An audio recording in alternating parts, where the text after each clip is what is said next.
Yes, welcome back in, everybody, to another edition of the Jungle Show. So glad to have y'all back again listening. This will go out on Friday, January 20th, and we're here to talk about our takeaways from Auburn's big road SEC win against the LSU Tigers down in the Bayou on Wednesday night, and to look ahead to this weekend on Saturday, going to Columbia, South Carolina, playing a very struggling South Carolina Gamecocks. Before we get started, just want a quick reminder that this video is sponsored by NordVPN. Staying safe online is an ever-growing difficulty, and you could be exploited by hackers. NordVPN allows you to change your IP address, making you harder to track and securing your privacy.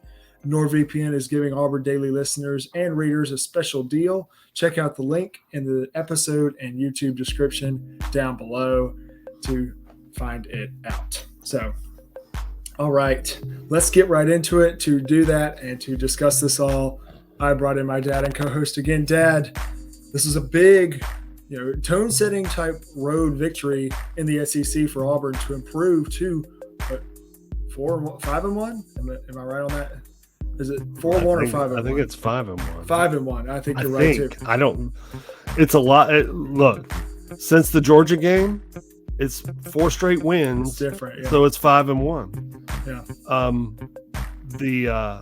Yeah. That's any road win that we can pick up is a good win. Yeah. We're going to be good at home. I'm not saying we're going to win them all, but we tend to struggle on the road in the past few years. So going to Baton Rouge and winning by 18, going away, and being in control basically the whole game. They made a little run at us early in the second half, but being in control the whole game is a big win. Absolutely. And with the schedule that we have coming up in the next month, you need as many wins as you can rack up right now. That's right. You're right. So, just like we said, Auburn improves to 5-1 in the SEC with their 67-49 win over the Tigers of LSU. Starting off with a little bit about LSU, they just look a lot like – this game looked a lot like the Murray State victory from last year. You want to know why? Because we're basically playing Murray State. Yeah. So – And they're in the middle of they're in the very beginning of that rebuild. Matt Manahan's a really good coach. I like that fit there at LSU, especially better than Will Wade. But aside from that, they took advantage of a really easy non-conference schedule, and they're kind of getting beaten around in their gauntlet of the SEC schedule. I mean, getting beat by 40 by Alabama, by 18 by Auburn, and their only victory in the SEC was their first game against the Arkansas Razorbacks, who are horrible right now. So they're not horrible. They're playing horrible. Yes. No, they're horrible. Okay. So moving on to talking about Auburn, obviously a huge win. Obviously, there's different aspects to this game. We're going to try and talk about it all. But if you had to pick one reason why Auburn came out with the victory and the way that they did, who or what was the reason that Auburn came out with this win? Number one. Not reason number one. Number one on his jersey. Number one. Yeah. PG one. Wingrain was fantastic. We've said it over and over again since he was bad in that Georgia game, and he was bad.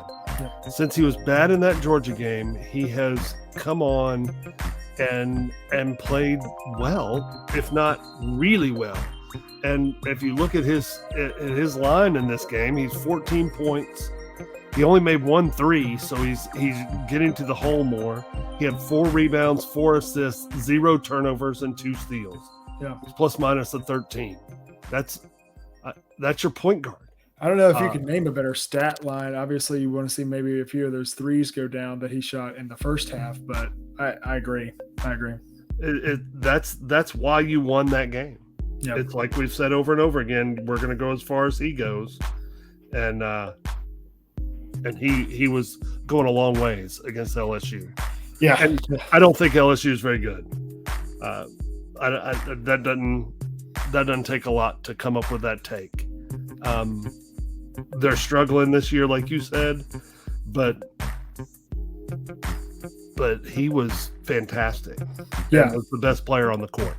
Yeah, it's hard to argue that Wendell Green was the reason that, or one of the top reasons that Auburn came out with this win. Obviously, Wendell being point guard number one, playing the way he has ever since after the Georgia game, starting with the Arkansas game, he's made the point proven that if Wendell Green plays, just like we've been saying, if Wendell Green plays bad, Auburn's going to play bad. Example, Georgia game. If Wendell Green plays kind of average, Auburn's going to play kind of average. Example, Florida game. If Wendell Green plays really, really good, Auburn's going to play really, really good. Example, last 4 SEC games, Arkansas, the 2 Mississippi schools, and now LSU. And you just look to build and build and build on that. But you're not just getting what we want from Wendell Green. You also got exactly what you want from Jalen Williams in this game. 14 points, 7 rebounds, 2 assists. That, especially in that little run in the second half where he had about, I believe, 8 straight points. Look, man, if he keeps doing that, Wendell keeps playing like he is, Janai's going to have more. We talked about him needing more shots. He only had 5 shots in this game, had 4 points and 6 rebounds. He just didn't need to. He didn't need to have those shots. I mean, we had dulls in the offense, but he didn't need, those 22 shots that he shot against Georgia. No. And you're starting. I mean, man, and we'll talk about Alan Flanagan here in a minute because I really want to harp on how good he's been. But Alan Flanagan, you've got him making impacts. Yeah, Leo Berman is scoring 8 points. He should have had 11 points. That 3 should have gone. That should have gone in. But aside from that, you're getting what you want from Jalen Williams and Wendell Green. But Jalen Williams is my combat to instead of number 1, I think it's number 2. Okay, and I can accept that. Let's talk about Jalen real quick. The first half, I thought he was struggling a little bit. He made a 3, but that jump hook just wasn't finding range. Yeah. And we came back in the second half and started slowly in the second half and had me a little anxious because they started making everything. And I Snapchatted you and said, it's time for Jalen to get a shot. We need him to get a shot. And he got 8 straight points. Yeah. And the game was over. Yeah, just like that. He is he's uber talented. He just needs to play every game like he knows he's the best player on the floor. And that's exactly what we've been wanting Jalen to do from the very beginning. Yep. I mean, I think ever since his sophomore year, before Jabari, I think he could have been named the best player on the court at any point in time. He just doesn't seem like he knew he was the best player on the court. And then last year, he wasn't the best player on the court, and he had to come off the bench, but was still incredible in different stretches and showed that he could be the best player on the court. And then towards the start of this year, he just, again, didn't look like he knew it. Didn't look like he knew it. But now he's looked like he's figured that out, and he's taken advantage of it because now teams are not just game planning for Wendell Green and Janai Broome, but they're game planning for Jalen Williams. Yeah. I wonder if that year with Jabari, I don't know how to say this exactly, but if it stunted Jalen's growth, because you're right, last year he was not the best player on the floor. Every time we took the court, Jabari was the best player for both teams. And Jalen had to take a back seat. And I wonder if he's just having a hard time asserting himself to take that front seat again. And again, I wouldn't change anything about having Jabari Smith. I love Jabari. But I wonder if that slowed down Jalen's development. I don't think he would ever say that. But now that he's starting to get back to, hey, I can compete at this level and the next level. Yeah. And I'm going to show you how I can do it. And he's our best 3-point shooter. He's again, when that hook shot is dropping, as it started to in the second half, he made a spin to the baseline one time, and I think he shot it from out of bounds, but banked it in. Yeah. Just great move. The announcers kept talking about how smooth he is, and that's a great way to describe Jalen Williams' game. It is smooth and easygoing, and that's just who Jalen seems to be. He's a smooth, easygoing dude, but I also think that's what we need. We need the Jalen that'll rip your heart out. Yeah, I think you're absolutely right.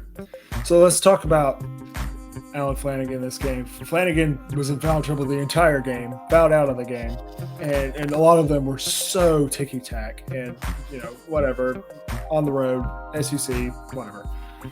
Aside from the fouls in this game, Alan Flanagan looked outstanding. He made a couple of 3-pointers, and I was like, "Do not shoot that." Good shot.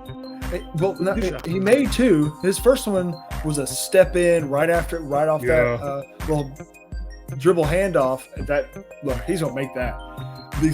The second one was a hesitation from the corner, and he was like, "Wait, you're actually not gonna come out and guard me?" So he just let it fly and drilled it. I was like, "What the heck?" So I've seen some talk about that today. 8 points and 7 rebounds in this game. And I feel like that was one of his best games of the year. Even though it doesn't really – he had 1 turnover in this game. He had 7 against was it Mississippi State? Last week, Mississippi State, This game, he looked great. He looked just like not only the sophomore Alan Flanagan, but he looked like he knew that he was the best player on the court. We talk about that with Jalen. With Jalen, we talk about that with Wendell, and we can talk about it with Janai. Or Janai knows, but Allen has just now starting to realize, okay, I'm here too. Yeah, I think Allen is starting to feel like his old self again. And look, we're not in his body. Last year, we don't know what was going on. Yeah. But the more he did, the worse it got. It seemed like the more he dribbled, the more he turned it over. The more he passed, the more he turned it over. Yeah. To go into a game like that one last night and only turn over 1 time is and get a steal. So it's a wash in my opinion. You turn it over once and you got it back once. But I've seen some people talking about that hesitation jumper. Most of the time when you hesitate at the 3, the saying is there's no way it's going in because you hesitate. The broadcaster said no chance. And he buried it. And it was like, oh, well, nothing but that. That's the first one that's happened today. Because, Jalen hesitated on 1 and missed it. Wendell hesitated on 1 and missed it. And I believe it may have been KD who hesitated on 1 and missed it. And then Flanagan hesitates clearly, and it looks like he was wanting to hesitate and drive down the baseline, and that guy gave him no respect on his shot, and he just let it fly. And it was great. I don't know if it was as much of a hesitation as, am I going to drive or am I going to pull it? If I'm going to pull it, I'm going to get my feet under me. And you're right. The guy didn't come all the way out on him. So he said, well, I'm not going to drive. Yeah. I'm going to pull it.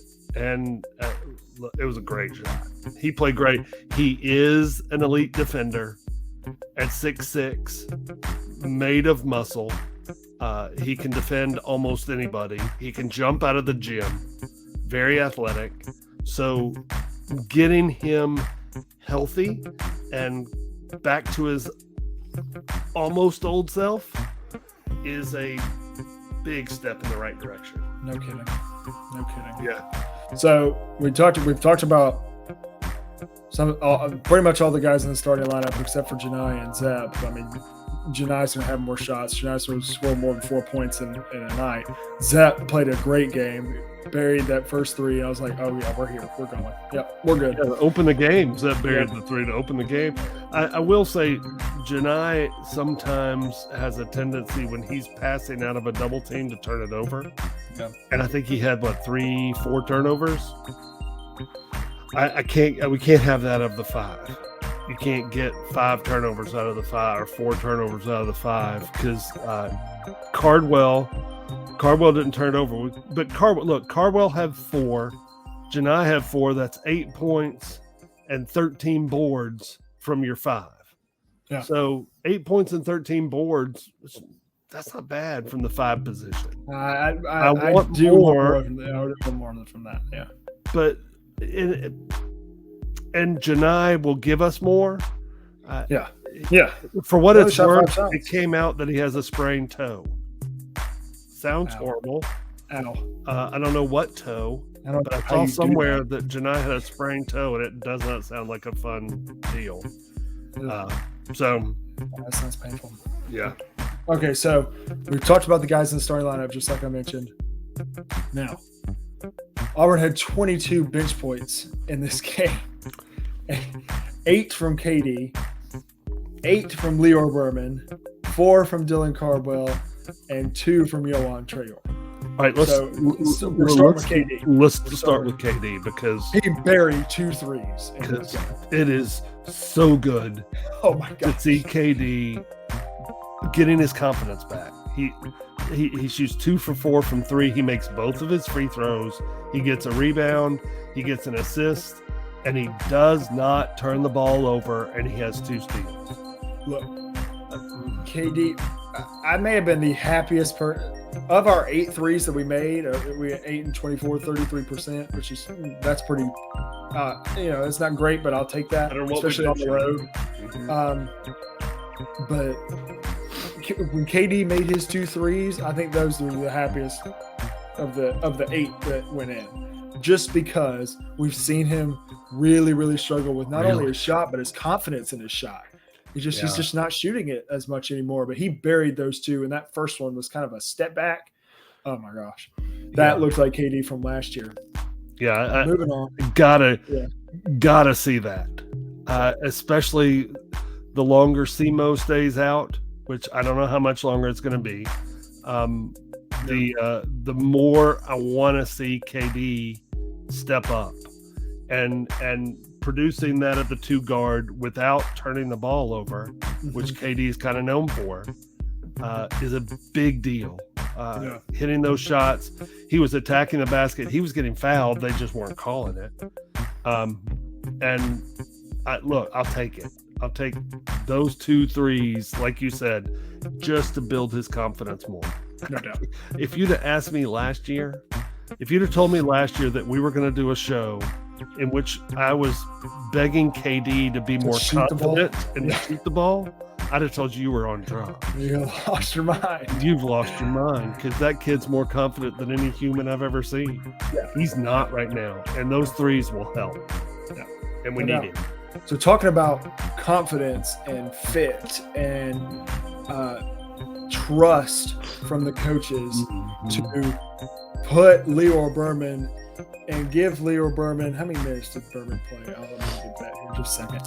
Leor played 8 minutes and had 8 points. Again, we said this earlier, should have had 11. His second 3. No, he played 16 minutes.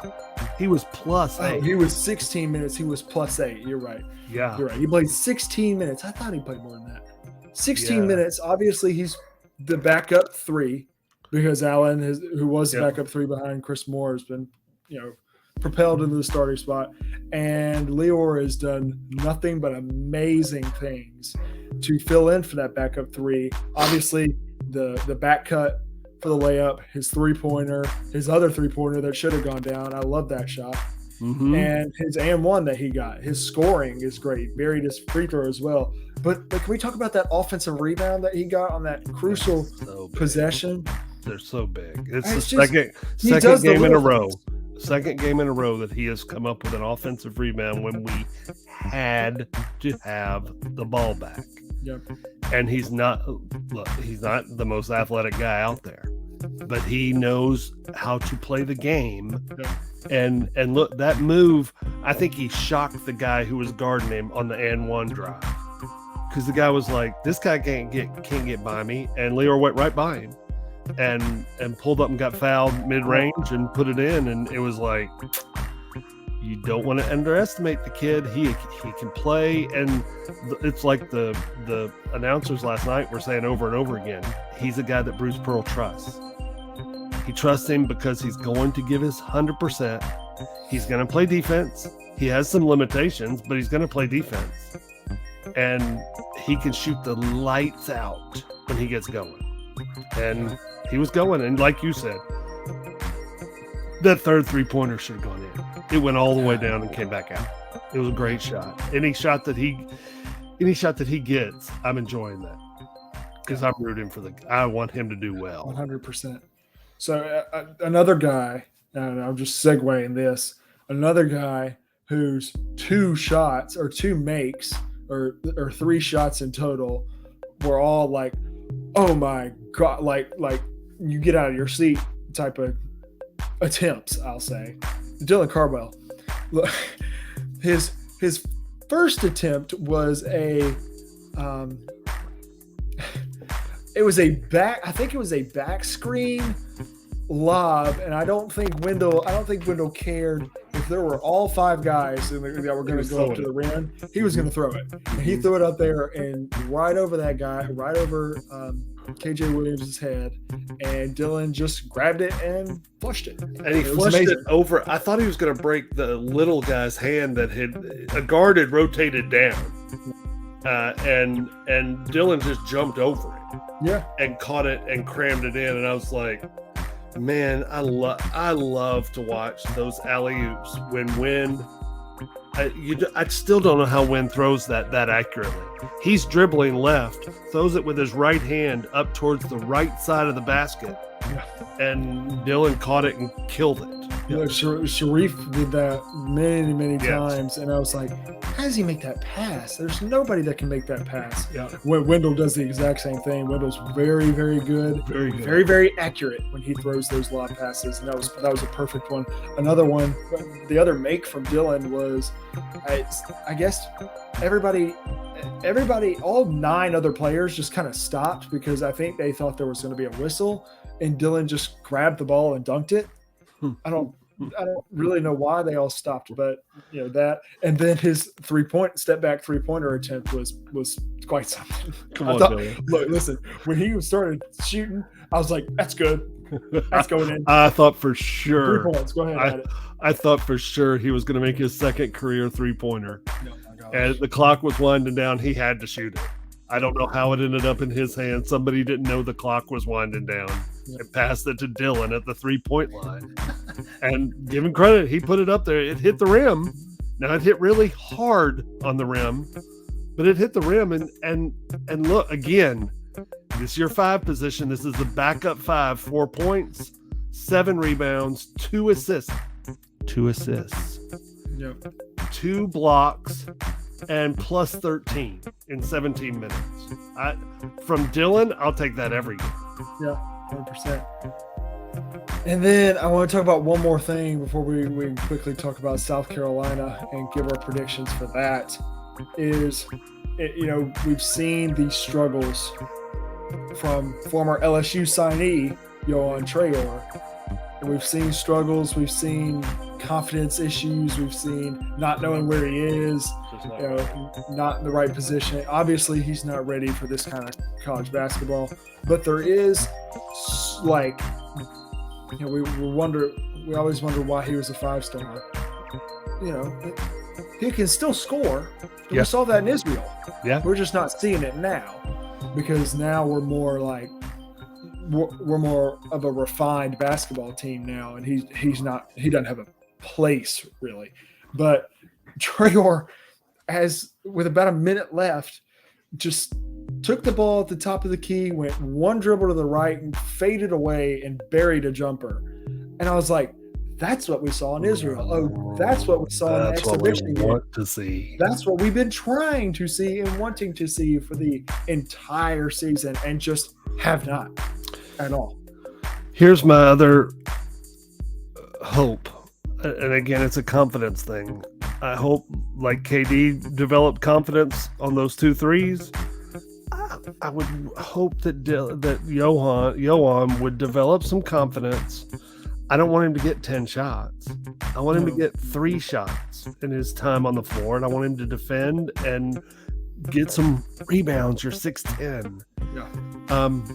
But if he can just make 2 or 3 of those a game, Yeah. It would develop some confidence. He'd start figuring out where he's supposed to be. Look, he's new to basketball. We all thought it would be a little bit of a project, except he went to Israel and scored the first 8 points in that game. Had a 20-point game.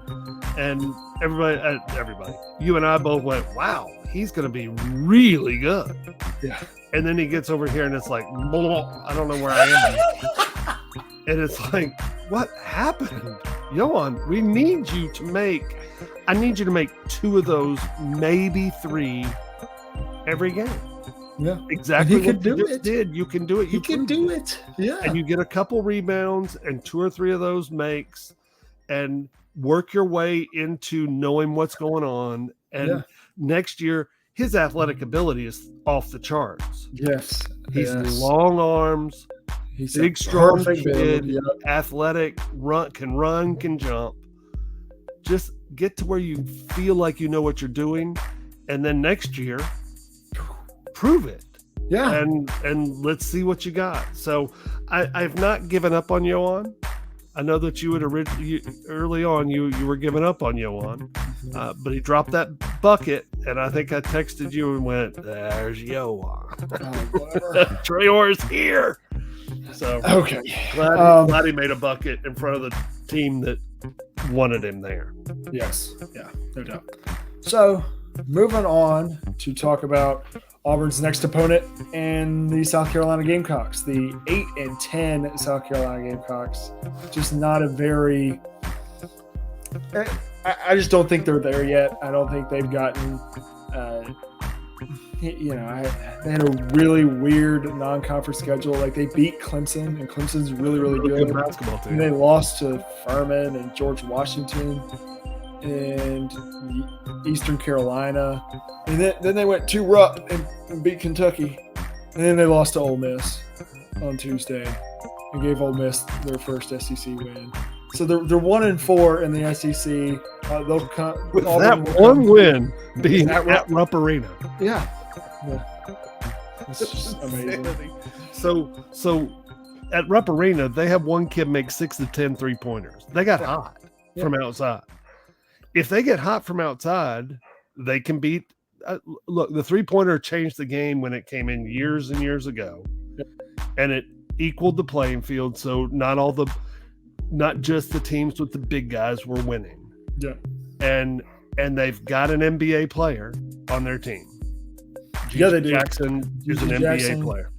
Gigi Jackson is one of the best, NBA type ready players in not just the conference, but in the whole country. He's their leading scorer. He averages 15 points a game along with 6 rebounds.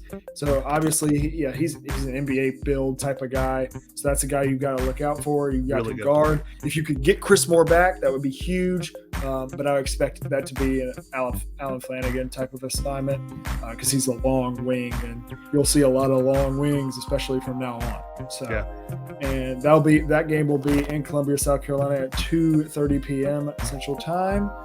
And look, it's a game. It was a good one. It's a game we got to win. Yep. You can't lose to South Carolina. They're at the bottom of the conference right now, them and LSU. So you need to rack up as many wins as you can right now. You got South Carolina Saturday, then we come home and get to play Texas A&M, who's still undefeated in conference. Yep. That'll be a big game, by the way. That game's turning out much bigger than what I thought. Yep. And then you go to West Virginia.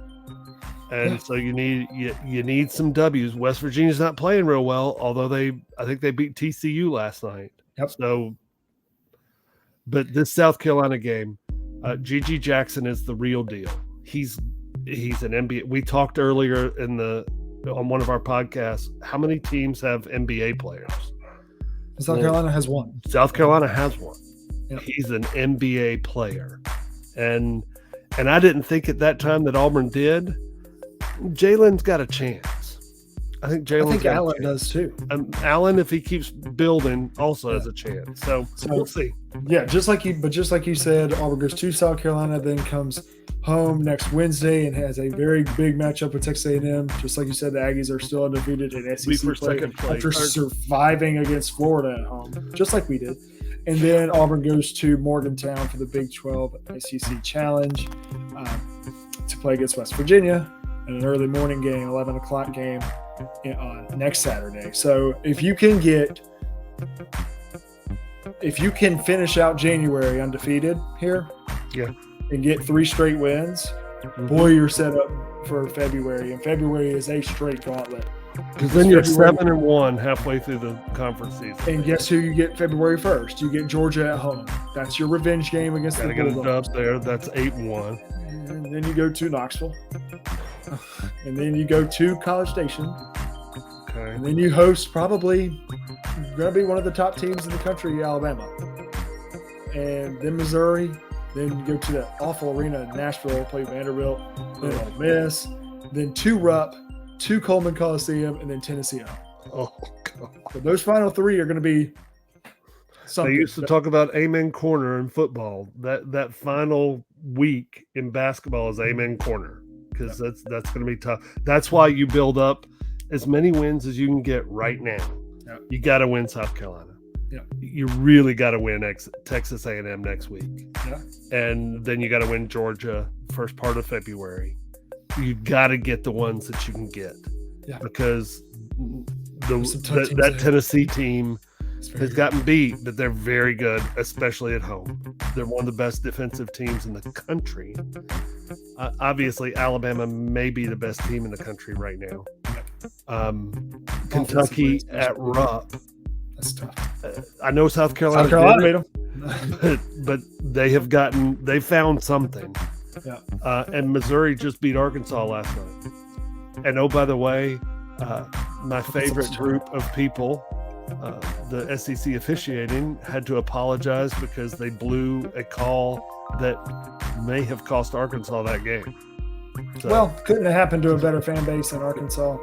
I don't understand what they're 1-5 in the SEC now. How is that even possible? They need to cool off. They need to go sit in timeout or something. I don't even understand. 1-5. But that's terrible. I know Nick Smith's not there, and I know they lost the other guy. Brazil. But you still have NBA talent on that. You got at least 2 starting for you right now. Yeah. And it's like, man, nothing. Good job coaching, Mr. Musselman. Yeah, no kidding.